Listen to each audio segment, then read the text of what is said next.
World, and like a boomerang, I'm back with another video. We are going to be reviewing a music album.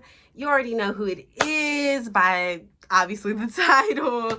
Colson Baker, also known as Machine Gun Kelly, MGK. He's an artist, musician, actor, and much more. But about a year or two ago, I liked his last alternative album, which was called Tickets to My Downfall. I'm gonna be rating these songs scale from 1 to 5, but just let me know what y'all think about the video. Also, his album, this new album that came out, Mainstream, it's still kind of new. Like, it came out this year, March 25th. So yeah, and since it's his birthday week, why not? So let's get into the video. Number 1, Born with Horns, which was originally the name of the album, and he changed it to Mainstream. But I actually like this song. I like how the song starts out. I like that it says, you know, part 1, part 2, part 3. It literally feels like he's actually narrating a story. I also like the transition at the end of the song. He kind of transitions the beat into something a little more slow and indie. That's the word. I really just like the song. It's not my favorite song of the album, but I'm gonna give the song a 3.5, and I'm gonna give the message of the song, I'm gonna give it a 3. I'm gonna give it a 3, mainly because it's a good way to start off an album. Next song, song number 2, God Save Me. He doesn't really talk about religion that much. If he does talk about anything religious, I guess, he's more like spiritual, very into the gems, crystals, all that. When listening to the song, he's bringing us back to when he was 16, before all the fame, before the money, before the fans, and how he was feeling suicidal then, and how things kind of really don't change. Even with the money in your pocket, he still feels suicidal. And throughout this whole time, he's basically screaming for somebody to save him. But I definitely liked the message of the song. The song was kind of short. A lot of these songs are short, which is why I don't really give them a 4 or 5, because it's like, I needed them a little longer. So for the song, I'm going to give it, scale from 1 to 5, a 3. And then the message of the song, I'm definitely going to give it a 4. Mainly because he got deep. He got really deep, and he didn't have to, especially with it being the second song. We got 14 more to go. Next song is Maybe, featured by Bring Me the Horizon. I don't know if y'all know them. They're a band. Well, no. Yeah, they're a band. The chorus of the song really reminds me of Paramore, Misery Business. I'm gonna put the screenshot of the music video right there. With the message of the song Maybe, he's basically kind of talking about how, you know, this is the last time of me doing the drugs, or this is the last time of us hooking up. Basically pointing out the toxicity of the situation or whatever he's doing, and being like, this is the last time. 1 to 5 for this song, I definitely give it a 3, and then I give the message a 3.5. Drug Dealer, this is featured Lil Wayne. I used to love old Lil Wayne. Can't really say much about new Wayne, but anyway, with this song, I was kind of expecting more, mainly because they have another song on this album together, and it kind of gives me the same exact vibe. And yeah, with Drug Dealer, I kind of was expecting like a Usher and R. Kelly, you know, same girl, or Queen Naija and Lennox. I was kind of expecting like the back and forth with like them talking about their drug dealer, like say they have the same drug dealer. I was like, oh, that would be cool if they were like, she cheated me out of a zip, and then Lil Wayne's like, yeah, she did, me too, yeah.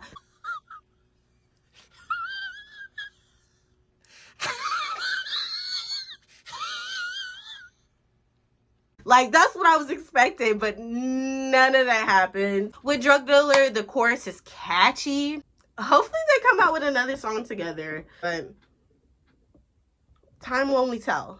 I give the song a 2. It's really short, and then I give the message a 3, I guess. I mean, 3, 2.5, whatever you want to say. But mainstream sellout. With this song being the name of the album, it was very, very, very short, which I didn't like. But what I did like about the song is that he was calling everybody out. He was calling anybody out that's basically been like, oh, he hasn't worked hard for his position that he's in right now, which he has, you know what I mean? He's not just started making music like 2 years ago. He's been making music probably since 2010, 2009. He was making mixtapes, so it's not like he hasn't worked for the grind. Come on. Also, in the song Mainstream Sellout, he was showing the haters that I can do any genre I want. There's no limits. There's no limits. There's no limitations to any of this. So, yeah. Let me do me.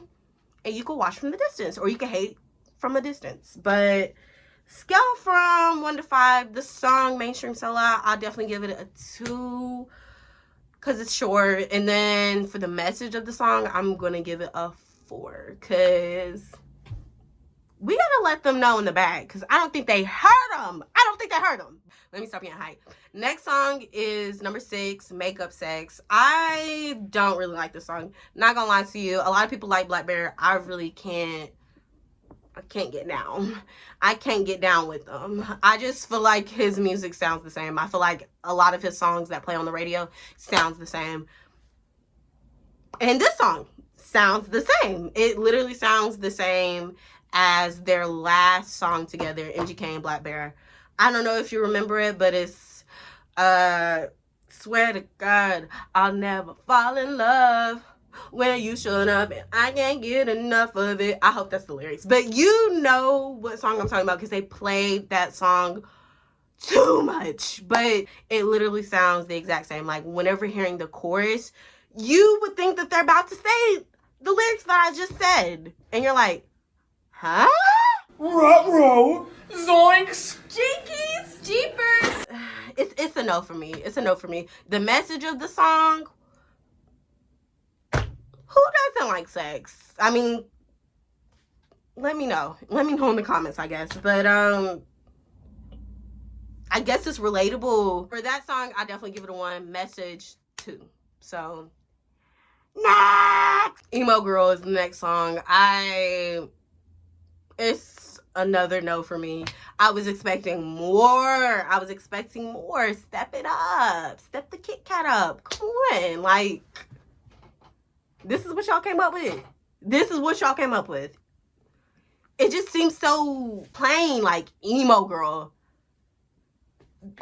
Out of all fucking, sorry, but out of all words, who comes up with these names? Please let me know. But I kind of was thinking that they were going to do the vibe of Willow Smith's song, Wait a Minute. Hold on, wait a minute. Feel my engines, no. That song, I thought that they were going to go off that vibe. You know what I'm saying? Kind of like indie, reggae-ish kind of. Even though I know that the album was alternative, I was still expecting a little pizzazz. Same with the lyrics, the chorus, all of it was just plain. But, so I guess I give this song a 2, and I give the message deuces. Next song, 5150. I was super excited to listen to this song whenever he showed the name of the songs through fashion. I love it. We love that. Different. But with the song 5150, I was really excited to hear it, mainly because I love a title with numbers. In the song, he talks about self-harming again, which I really like that he's talking about these things, because that's real life. It's realistic. Anybody can relate to that. Literally, anybody can relate to that, no matter how much money you have in your pocket, no matter where you work at, no matter where you live, no matter who's around you. Everybody can relate to suicide, can relate to depression, can relate to anxiety. He also talks about how he doesn't want to hurt anyone. And especially now that he has somebody that's kind of angelic to him, being Megan and Megan's children, and of course his daughter. You know what I mean? He has so many things that can remind him of all the good. For 5150 song, I rated a 3. And then the message, I definitely rate a 3 or either a 3.5. Next song is Paper Cuts. I love Paper Cuts. Like, I like Paper Cuts before he even put out the album. I like the vibe it gives. Definitely gives early 2000s vibe. I love Travis' drum segment. I loved it. I loved it. I'm over here headbanging in the car. I love that song. Honestly, out of the whole album, that's my favorite song. Period. Period. And I also like the name of the song. And I like the music video. If you have not watched the music video, please watch it. So I kind of feel a little biased because I already liked the song before the rest of the album came out, but it don't matter. It doesn't matter. Whenever he put out the album, he added like a rap verse to Paper Cuts, which I like. I really like. I haven't really re-listened to the lyrics that he's saying, but regardless, I'm gonna give the song a 5. Period. And then I'm gonna give the message a 3.5. Or a 3. I just love that song. Bleach my hair, mess it up. Anyway, next song, World War IV. It feels like we're in World War IV, so I was expecting like loud screamo type music because it's getting crazy out here. But it was really a short song. I thought that was the interlude, but it's not. The interlude, I hope I'm pronouncing it right, is with Pete Davidson. But I love the drums, the electric guitar in the background. And I also like the lyrics once again because he's basically talking about how, you know, life kicks your ass regardless if you're famous. It's gonna kick your ass regardless, but some people have it way worse than others. And that's what we're trying to put emphasis on, you know? So scale from 1 to 5 for the song, I'm going to give the song a 3, and I'm going to give the message a 3. Maybe if it was longer, yeah, you know what that means. The next song is A, which is the other Lil Wayne song. It just gives off drug dealer once again. But the difference with drug dealer and A, like A is definitely, you could definitely tell that it's a smiling, happy, jumping song. You know what I'm saying? The chorus is catchy. Just once again, they could have done better. So scale from 1 to 5. For the song, I'm going to give it a 3. And then for the message, I'm going to give it a 2. But drug dealer and A kind of talk about the same thing. So yeah, that's why it doesn't get any higher than 2 or 3. For the next song, Fake Love Don't Last, I think that one's featured by Iann Dior. They've also made a song together before, and I like the song that they've had previously, which was Sick and Tired. With this song, it was alright. It was decent. The message of the song, he's basically talking about how, you know, fake things don't ever last long, and, you know, it will be revealed in due time, and just that he's not gonna keep going back and forth, which I like. But I don't know, the song just kind of sounds the same as a couple of the other songs that I've talked about. So it's just like, there's no oomph. So I'm going to give this song a 2, and I'm going to give the message a 2. Next song is Die in Cali. I really, really, really like this song. I really like the beat of the song. I don't know if he's featured with somebody. I can't tell if that was him or if that was somebody else. But I like that he talks about how things could look glitz and glam, but in the background, it's not glitz and glam. I have a mask on. You know what I mean? Like, just because you see me smiling in pictures doesn't mean that's genuinely how I feel. Which I like, because that's true. Also, he's not even from California. He's from Ohio. She doesn't even go here. Scale from 1 to 5. I'm going to give the song a 3.5, and I'm going to give the message a 4. Next song is Sid and Nancy. I was very curious about this song as well. mainly because of the name. With this song, he kind of is basically talking about Meg, and she's just put a different light and a different perspective on things in his life. Like, it was just meant to be, and that, you know, he's not alone, and that he has a ride or die now. You know, he has somebody that's going to do wild things with him, and also, you know, call him out whenever he needs to be checked, basically. I love them together, so it just warmed my heart up hearing the song. So scale from 1 to 5 for the song, I'm definitely going to give the song a 3, and I'm going to give the message a 3.5. Okay, so for the last song, Twin Flame, which I love, and this is the definition of a twin flame. I think twin flames are real. I think I have a twin flame. But with the song, it kind of takes us back to the beginning of Megan and MGK's relationship, you know, what they talked about, kind of how they met, and just how their vibe was just so intertwined instantly. And that's just so sweet.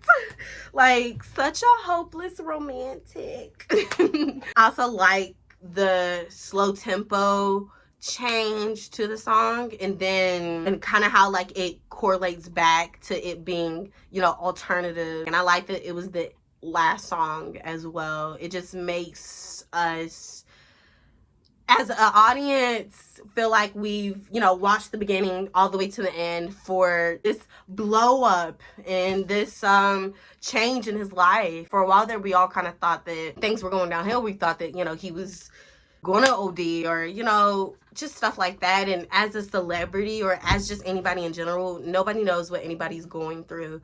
So just don't assume. Instead, just ask. Just ask and try to be an ear. Try to listen instead of tell.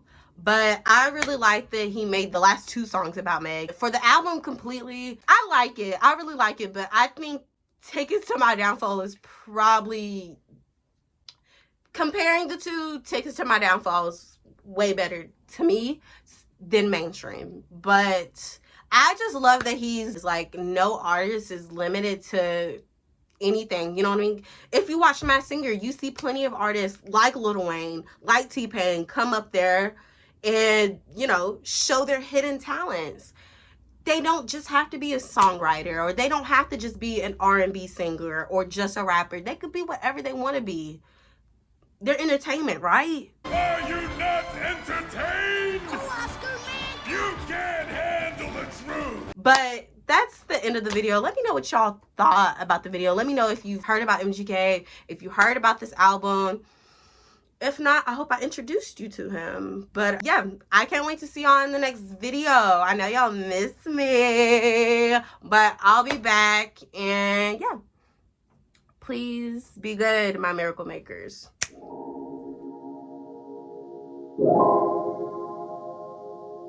Yeah.